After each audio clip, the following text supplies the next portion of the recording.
പിന്നീട് കിടക്കാൻ ഒരു സ്ഥലമില്ലാതായപ്പോഴാണ് എന്തുകൊണ്ട് വണ്ടി തന്നെ ഒരു വീടാക്കി കൂടാ എന്നൊരു ചിന്ത ഉണ്ടായത്. അച്ഛന്റെ പേര് തന്നെയാണ് വണ്ടിക്ക് ഇട്ടിരിക്കുന്നത്. ഇതാരാ? അച്ഛന്റെ അകന്നൊരു ബന്ധുവാ.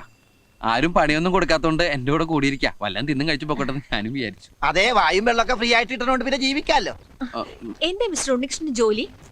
ജോലി ജോലി ഇതിനിങ്ങനെ മെച്ചെടുക്കാന്ന് പറഞ്ഞാൽ തന്നെ ഒരു വലിയ ജോലിയല്ലേ. ഞാൻ ഉദ്ദേശിച്ചത് വരുമാനത്തെ കുറിച്ചാണ്. ജീവിക്കാൻ കാശ് വേണല്ലോ.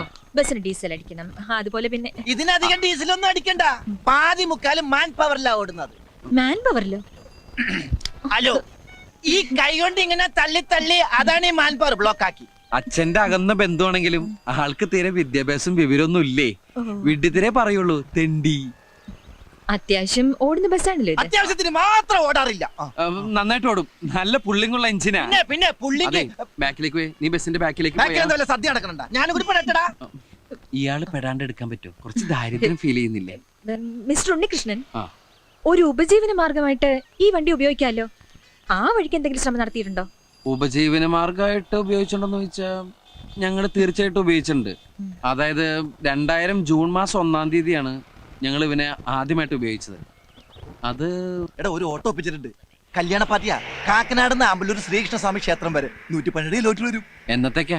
മറ്റന്നാളോ? പെട്ടെന്നായോ? മടത്തിപ്പറമ്പ് ട്രാവൽസിനെ ഒരു ബുക്ക് ചെയ്തിരുന്നത്. ഞാനത് വെട്ടി. റേറ്റ് എത്ര പറഞ്ഞു? 1200 ഞാനങ്ങ് ഉറപ്പിച്ചു. 1200 രൂപ. മറ്റുള്ള വണ്ടിക്കാര് റിട്ടേൺ അടക്കം 2500 രൂപ വാങ്ങുന്നുണ്ട്. എടാ, അമേരിക്കയും സൊമാലിയും തമ്മിൽ ഒരുപാട് വ്യത്യാസം ഉണ്ട്, അറിയോ? മനസ്സിലായില്ല. എടാ, 2500 രൂപ കൊടുത്ത നല്ല ലക്ഷറി കോച്ച് കിട്ടും. നമ്മുടെ വെറും ബിക്ഷറി കോച്ചല്ലേ. ഈ ലൊടുക്ക് വണ്ടി എങ്ങനെ അവർ കണ്ടിട്ടുണ്ടെങ്കിൽ വെറുതെ ഓടാന്ന് പറഞ്ഞാൽ ഒരു വേണ്ടാന്ന് പറയും. എന്റെ വണ്ടി ഇൻസൾട്ട് ചെയ്ത് സംസാരിച്ചിട്ടുണ്ടല്ലോ. അയ്യോ, ഇതൊരു പാവപ്പെട്ടവന്റെ കല്യാണമാണ്. ഒറ്റ വണ്ടിയുള്ളൂ. ചെറുക്കനും ചെറുക്കന്റെ അച്ഛനും അമ്മയും അമ്മായി അമ്മാവനും ബന്ധുക്കളും ഫ്രണ്ടുക്കളും ഒക്കെ ഇതിലാണ് പോണത്. 2500 രൂപ വെച്ചാൽ അവര് ഓട്ടം വേണ്ടെന്ന് വെക്കുള്ളൂ. എടാ, എന്തെങ്കിലും ഒന്ന് അഡ്ജസ്റ്റ് ചെയ്യാൻ പറയേ. എന്തെങ്കിലും ഒന്ന് അഡ്ജസ്റ്റ് ചെയ്താൽ മതിയാ. എന്നാ നീ ഒന്ന് അഡ്ജസ്റ്റ് ചെയ്യും.